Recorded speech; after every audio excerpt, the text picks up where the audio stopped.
بسم اللہ الرحمن الرحیم الحمد للہ وکفا وسلام علی عبادہ الذین اصطفیٰ اما بعد۔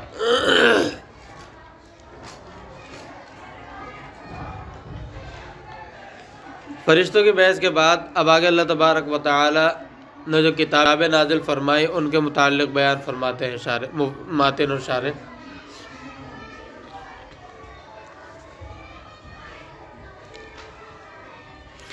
فرماتے وَلِلَّهِ تَعَالَى كُتُبٌ أَنزَلَهَا عَلَىٰ أَنبِيَائِهِ وَبَيَّنَ فِيهَا أَمْرَهُ وَنَهْيَهُ وَوَعْدَهُ وَوَعِيدَهُ۔ اللہ تبارک و تعالی نے کچھ کتابیں نازل فرمائی اپنے انبیاء نبیوں پر۔ کچھ کتابیں ہیں اللہ تعالی نے جو نازل فرمائی ہیں اپنے نبیوں پر، اور اس کے اندر امر، نہی، وعدہ یعنی بشارت، وعید اور دھمکی، یہ اس کے اندر بیان کی گئی ہے۔ یعنی جو کتابیں نازل کی ہیں اللہ تعالیٰ نے، اس کے اندر کیا باتیں بیان ہیں، یا تو اس کے اندر حکم ہے کسی بات کا، سیدھا حکم ہے، یا کوئی واقعہ بیان کرنے کے زمرے میں حکم دیا گیا، کسی کامیاب شخص کا یا کامیاب قوم کا واقعہ بیان کیا اور ان کی کامیابی کی وجہ بیان کی، تو اس کا مطلب یہ ہے کہ تم بھی اس پر چلو اور اس پر چل کر کامیاب ہو سکتے ہو، یا اس کے متعلق جو تمہیں شریعت نے حکم دیا تمہاری شریعت نے اس پر چلو۔ نہیہ اس کے اندر نہیں ہے، یعنی یا تو صاف منع کر دیا گیا، مثال کے طور پہ لا تقتلوا النفس التي حرم اللہ الا بالحق، یہاں پر صاف نہیں کی گئی۔ اسی طرح لا تقربوا الزنا انہ کان فاحشہ، صاف منع کیا گیا۔ لا تأکلوا الربا اضعافا مضاعفہ، یہ صاف نہیں ہے۔ کہیں گزشتہ اقوام کی باتیں اور ان کے قصے بیان کر کے منع کیا گیا، مثلا قوم عاد، قوم ثمود، قوم شعیب، قوم صالح، وہ تو ثمود تھی، قوم لوط، ان کے قصے بیان کیے گئے، فرعون کا واقعہ بیان کیا گیا، ان لوگوں کے قصے اور واقعات بیان کیے گئے، ان کی وجوہات بھی بتائی گئی۔ تو مطلب یہ ہے کہ جن وجوہات کی بنا پر ان پر عذابات آئے تو اس میں ہمیں منع کیا گیا وہ کام کرنے سے ہمیں منع کیا گیا۔ اور پھر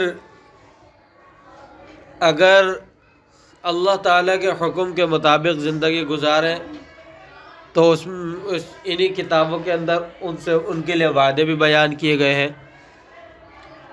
کہ ان کو کیا اجر ملے گا، وعدے بیان کیے گئے ہیں، کہیں تفصیل بیان کر دی گئی تو کہیں اجمالاً بیان کر دیا گیا، جنت کا وعدہ کہیں کر دیا گیا اور پھر کہیں جنت کی تفصیل بیان کر دی گئی، جیسے سورہ رحمان کے آخری رکوع میں، تیسرے رکوع کے اندر، اور اسی طرح کہیں اجمالاً کہہ دیا گیا۔ اسی طرح اگر اللہ کے نافرمانی اور سرکشی کی اور اللہ کے حکم کے مطابق زندگی نہ گزاری تو پھر اس صورت کے اندر انذار کیا گیا، جہنم سے، عذابات سے، ان سے ڈرایا گیا۔ تو یہ کتابیں، ان میں یہی چیز ہوتی ہے۔ اب امر جو ہے اس میں توحید کا بھی امر ہے، شرک کی نہیں ہے، آ رہی ہے نا سمجھ میں؟ ساری چیزیں آ جاتی ہیں، امرہ ونہیہ ووعدہ ووعیدہ اس کے اندر۔ وَكُلُّهَا كَلَامُ اللَّهِ تَعَالَى وَهُوَ وَاحِدٌ، فرماتے کہ جتنی کتابیں اللہ تعالیٰ نے نازل فرمائیں جتنی کتابیں اللہ تبارک و تعالی نے نازل فرمائی وہ ساری کی ساری اللہ کا کلام ہے، اور وہ اللہ کا کلام ہونے میں ان کے اندر کوئی تعدد نہیں۔ یہ نہیں ہم یوں کہیں کہ اللہ کا ایک کلام تورات ہے، ایک کلام انجیل ہے، ایک کلام زبور ہے، ایک کلام قرآن پاک ہے، بلکہ یہ سارا کا سارا اللہ تبارک و تعالیٰ کا ایک ہی کلام ہے۔ یہ چاروں کتابیں اور جو صحائف نازل کیے گئے وہ سب کے سب اللہ تعالیٰ کا ایک ہی کلام ہے۔ کیا ہے یہ سب کے سب اللہ تعالیٰ کا ایک ہی کلام ہے۔ لیکن یہاں پر سوال پیدا ہوتا ہے، ہم تو دیکھتے ہیں کہ تورات، زبور، انجیل، قرآن پاک ان میں احکام الگ الگ ہیں اور بہت مختلف دیکھتے ہیں۔ تورات کسی اور زبان میں ہے تو انجیل زبور کسی اور زبان میں، تو قرآن پاک عربی کے اندر۔ تو اسی طرح اور جیسے صحائف ہے، مثال کے طور پہ ان کتابوں کا ذکر اس لیے کیا ہے صرف کہ یہ 4 بڑی کتابیں نازل فرمائی۔ اس کے علاوہ صحیفے بھی، جیسے کہ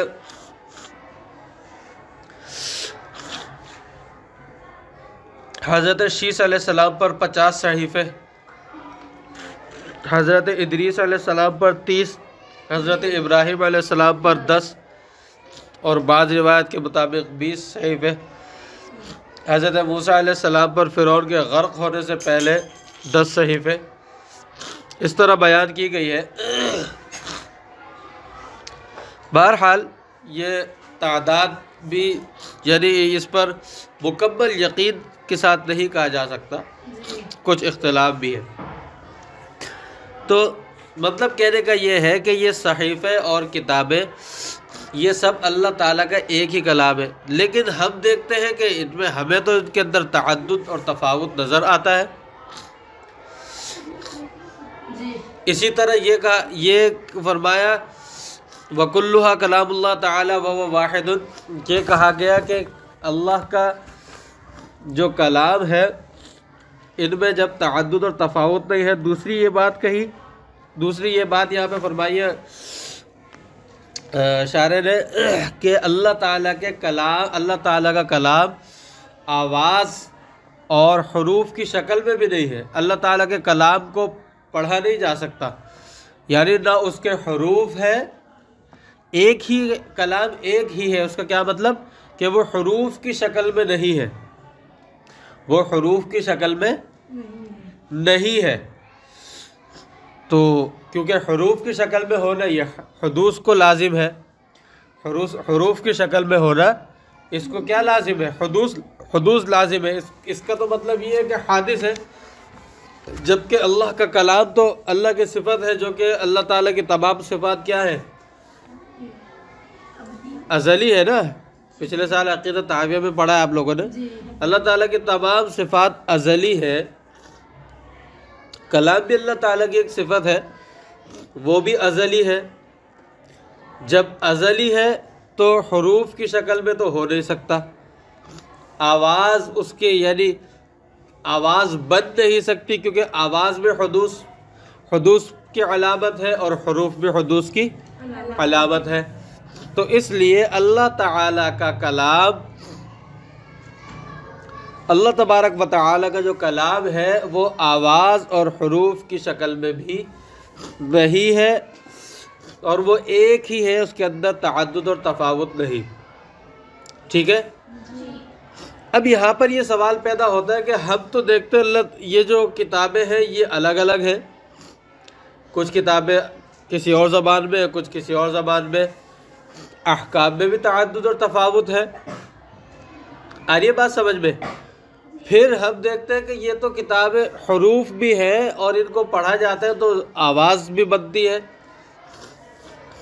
حروف بھی ہے اور آواز بھی بنتی ہے، جبکہ پیچھے یہ کہا گیا کہ اللہ تعالیٰ کے کلام میں نہ حروف ہے، کلام اللہ جو اس میں نہ حروف کی شکل میں ہے، نہ ہی آواز ہے کہ اس کو سنا جا سکے۔ تو اس کا کیا مطلب ہوا؟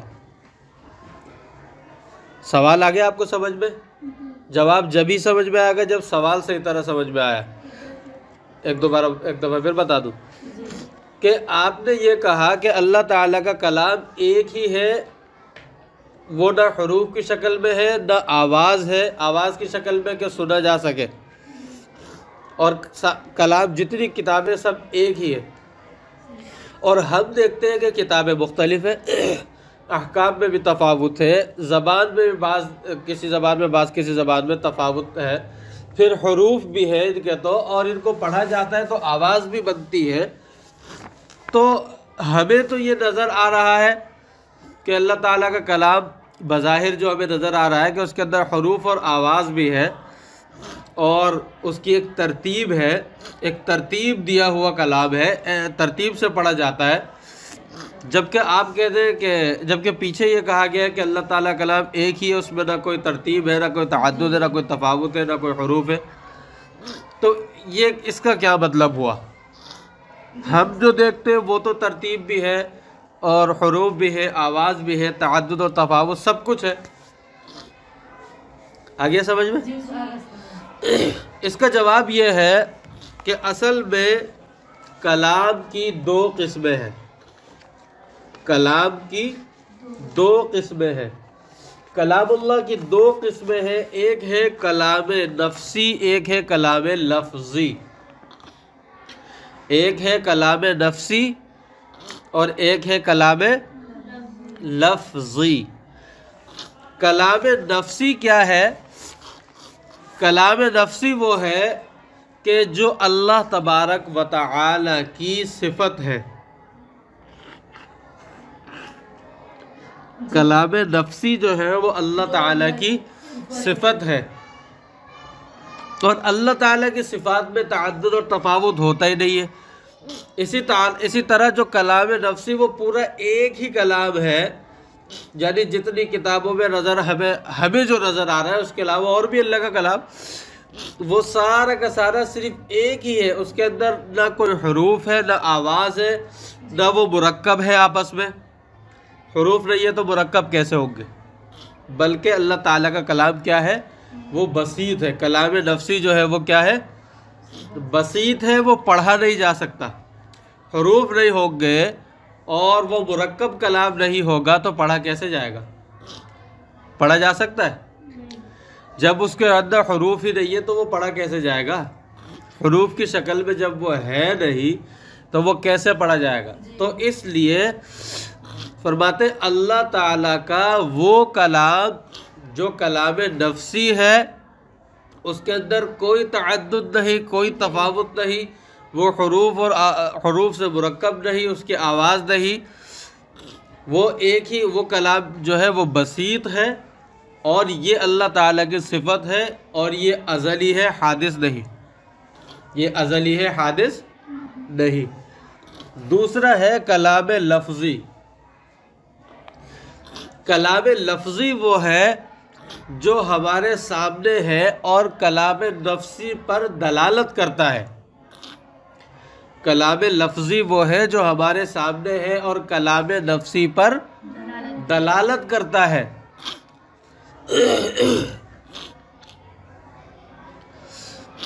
جیسا کہ 4 کتابیں ہیں اور صحیفوں کی شکل میں اور قرآن کی شکل میں جیسے ہمیں دیا گیا، تو یہ کیا ہے؟ یہ حروف اور آواز سے مرکب بھی ہے، اس میں تعدد اور تفاوت بھی ہے، اور یہ کلام جو حروف اور آواز سے مرکب ہے، یہ کلام حادث بھی ہے اور مخلوق بھی ہے، یہ کلام حادث بھی ہے اور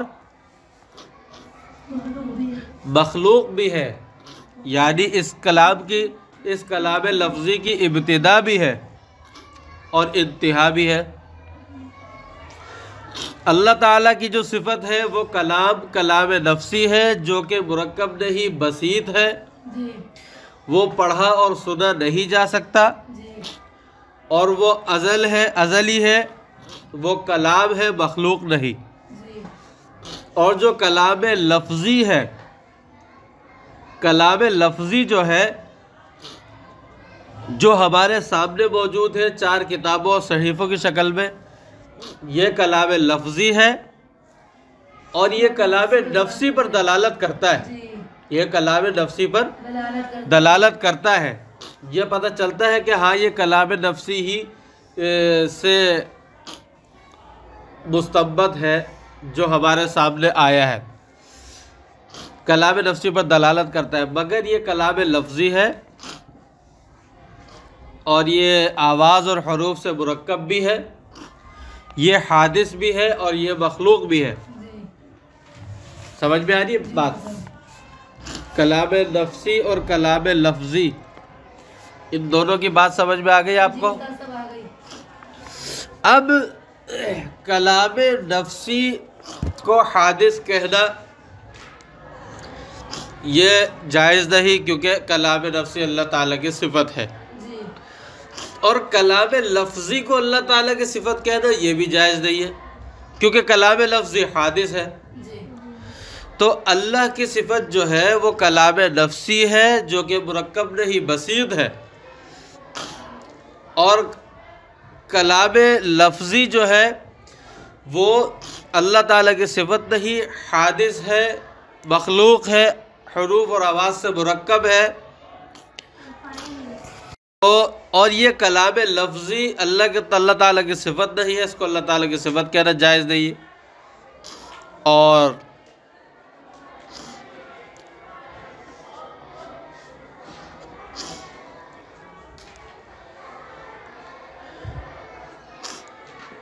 اچھا، اب یہ بات آپ کو آ گئی کلام نفسی اور کلام لفظی کی تقسیم سمجھ میں آ گئی۔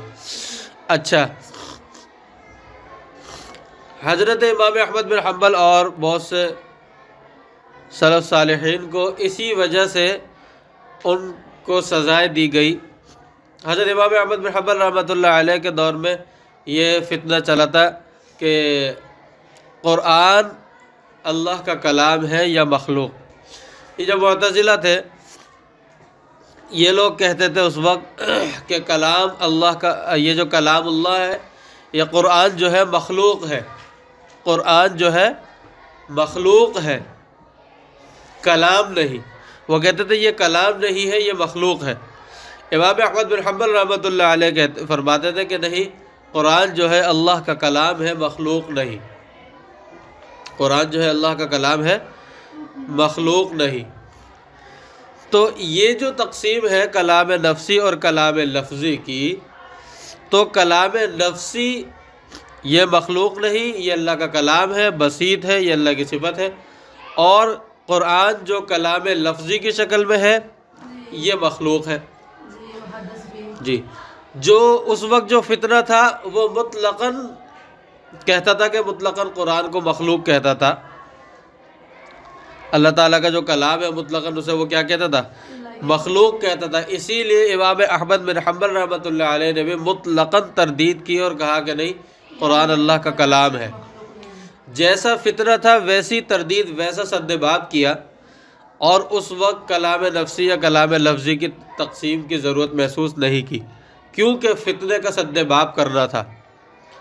اسی پر امام احمد بن حنبل رحمۃ اللہ علیہ کو تکالیف دی گئی کہ جو آپ نے ایک واقعہ ان کی تکلیف کا اس میں پڑھا ہوگا مختارات کے اندر۔ اسی طرح ایک دفعہ امام بخاری رحمۃ اللہ علیہ جب اپنے شہر بخارا آئے، بہت علم وغیرہ حاصل کر لینے کے بعد، اور اللہ تعالیٰ نے ان کو مقام، حدیث میں بلند مقام عطا فرمایا تھا، آئے تو وہاں پر کچھ لوگ ان کے پاس آنے لگے، ان کے پاس آنا تو امام بخاری کے جو استاد تھے ان کے پاس جو شاگرد بیٹھے تھے، تو انہوں نے سوچا کہ امام بخاری سے ملاقات کر گیا ہے، تو استاد نے کہا کہ ان سے تم حدیث کے متعلق پوچھ لینا جو کچھ پوچھنا ہو، مگر کلام کے، علم کلام کے متعلق ان سے کوئی سوال مت کرنا۔ سمجھ میں آ رہی ہے نا؟ علم کلام کے متعلق کوئی سوال مت کرنا۔ استاد کو یہ ہوگا کہ پتہ نہیں علم کلام کے متعلق ان کو تحقیق اتنی ہو یا نہ ہو۔ تو لوگ آئے، ان سے سوالات کیے، انہوں نے جیسے جوابات دیے، تو کسی نے یہ بھی کہہ دیا کہ ما تقول بالقرآن اهو کلام ام مخلوق، کہ قرآن کریم کے بارے میں آپ کیا کہتے ہیں، کہ یہ کلام ہے یا مخلوق ہے؟ امام بخاری رحمۃ اللہ علیہ کے جواب پر غور کیجیے۔ امام بخاری رحمۃ اللہ علیہ نے فرمایا لفظی بالقرآن مخلوق، لفظی بالقرآن مخلوق، کہ قرآن کریم کے جو الفاظ میں ادا کر رہا ہوں یہ مخلوق ہے۔ قرآن کریم کے جو الفاظ میں ادا کر رہا ہوں یہ کیا ہے؟ مخلوق ہے۔ یعنی امام بخاری رحمۃ اللہ علیہ نے کیا فرمایا کہ کلام لفظی مخلوق ہے۔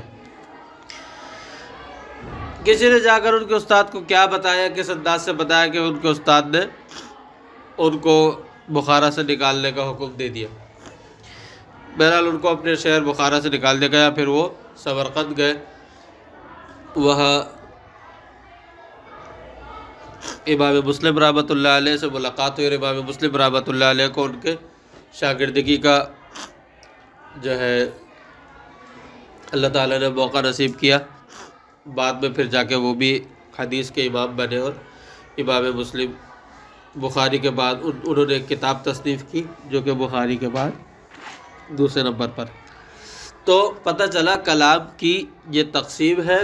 کلام نفسی اللہ تعالیٰ کی صفت ہے جو کہ آواز اور حروف سے مرکب نہیں بسیط ہے، اور دوسرا کلام لفظی جو ہمارے سامنے مرکب اور آواز اور حروف سے مرکب ہے، یہ کلام حادث بھی ہے، یہ کلام لفظی ہے، حادث ہے اور مخلوق ہے۔ اب ترجمہ دیکھیے، فرمایا کہ یہ سارا کا سارا اللہ کا کلام ہے اور یہ ایک ہی ہے۔ فرمایا کہ جو تعدد اور تفاوت نظر آتا ہے ترتیب کے اندر، فی النظم المقروء المسموع، کہ ترتیب نظر آتی ہے پڑھنے اور سننے کے اعتبار سے اور انتظام کے اعتبار سے۔ فرمایا وَبِهَذَا الْاعْتِبَارِ كَانَ الْأَفْضَلُ، فرمایا اور اس اعتبار سے بھی کہ سب سے افضل جو ہے هو القرآن، وہ قرآن کریم ہے۔ یعنی اللہ تعالیٰ کے کلام میں تو افضلی جب مرکب نہیں ہے، بسیط ہے، تو اس میں تو افضلیت غیر افضلیت بھی نہ ہوئی۔ اور ہمیں جو نظر آتا ہے کہتے ہیں سب سے افضل قرآن کریم ہے، پھر تورات، پھر انجیل، پھر زبور۔ تو کہتے ہیں اس کا کیا مطلب؟ کہتے ہیں کما ان القرآن کلام واحد، فرمایا کہ اس کو سمجھنے کے لیے آپ یہ بات سمجھیں جیسا کہ قرآن کریم ہے۔ قرآن کریم کو اگر ہم یہ دیکھیں، قرآن کریم کو ہم مطلقاً نظر سے دیکھیں، صورتوں میں، آیات میں جو افضلیت ہے اس کے بغیر ہم قرآن کریم کو مطلقاً دیکھیں تو ہر صورت قرآن کہلائے گی نہیں کہلائے گی؟ ہر صورت قرآن کہلائے گی نا۔ اور بطور کلام کے ہم دیکھیں تو سب کا ایک ہی درجہ ہے، کیونکہ ساری صورتیں کلام ہے تو سب کا کیا ہے؟ ایک ہی درجہ ہے۔ کلام ہونے کے اعتبار سے پورا قرآن کریم ایک ہی ہے نا، اس میں کلام ہونے کے اعتبار سے تو کوئی تفاوت نہیں ہے نا، یا کلام ہونے کے اعتبار سے بھی افضلیت غیر افضلیت کا کوئی تفاوت ہے؟ بالکل نہیں ہے۔ کلام ہونے کے اعتبار سے پورا قرآن ایک ہے۔ اسی طرح اللہ تبارک و تعالی کا جو کلام نفسی ہے، کلام ہونے کے اعتبار سے وہ پورا ایک ہی، ٹھیک ہے؟ لا یتصور فی تفضیل، اس کے اندر افضلیت کا تصور ہی نہیں کیا جا سکتا۔ جب ہم قرآن کریم کو بطور کلام کے دیکھیں تو اس میں افضلیت غیر افضلیت کا تصور نہیں کیا جا سکتا۔ فرماتے ہیں ثم باعتبار القراءۃ والکتابۃ، فرماتے ہیں ہاں پھر پڑھنے اور لکھنے کے اعتبار سے یجوز ان یکون بعض الصور افضل، یعنی پڑھنے اور لکھنے کے اعتبار سے پھر یہ ہو سکتا ہے کہ بعض صورتیں افضل ہو بعض کے مقابلے میں، کما ورد فی الحدیث، جیسا کہ احادیث کے اندر صورتوں کے فضائل آئے ہیں۔ یعنی کلام ہونے کے اعتبار سے پورا قرآن ایک ہی ہے، اس میں کوئی تفاوت نہیں۔ البتہ پڑھنے اور لکھنے کے اعتبار سے تفاوت ہو سکتا ہے، جیسے کہ بعض صورتیں پڑھنے کا ثواب زیادہ ہے۔ سورہ یاسین پڑھنے کے بارے میں حدیث کے اندر آتا ہے 10 قرآن پاک کے برابر ثواب ملتا ہے۔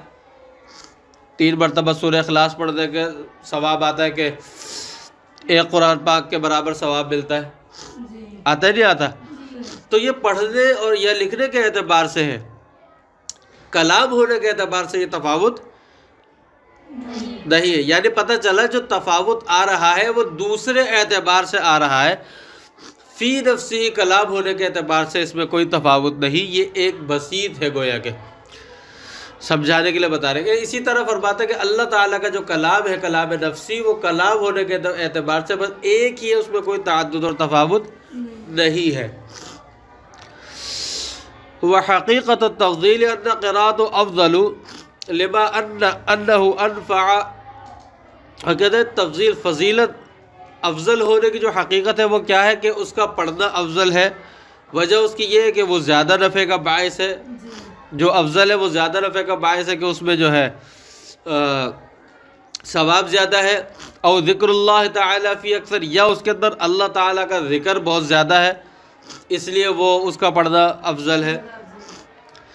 فرماتے ہیں ثم الکتب قد نسخت بالقرآن تلاوتها و کتابتها و بعض احکامها، فرمایا کہ پھر باقی جو کتابیں تھیں سب کے سب قرآن کریم کے ذریعے سے ساری کی ساری منسوخ ہو گئی، ان کا تلاوت بھی منسوخ ہو گئی، ان کی کتابت یعنی لکھنا بھی منسوخ ہو گیا، اور بعض احکام بھی منسوخ ہو گئے، اور اب قرآن کریم ہے اور آخر قیامت تک کے لیے یہی کتاب قرآن کریم باقی رہے گی۔ تو اس لیے یہ تھی کلام کی بحث اور کتاب کے بارے میں کہ کتب ساری کی ساری ایک ہی ہے اللہ تعالیٰ کا کلام ہونے کے اعتبار سے، یعنی کلام نفسی کے اعتبار سے۔ آگے بات سمجھ میں اچھی طرح آگے سمجھ میں چلے۔ وآخر دعوانا الحمدللہ رب العالمین۔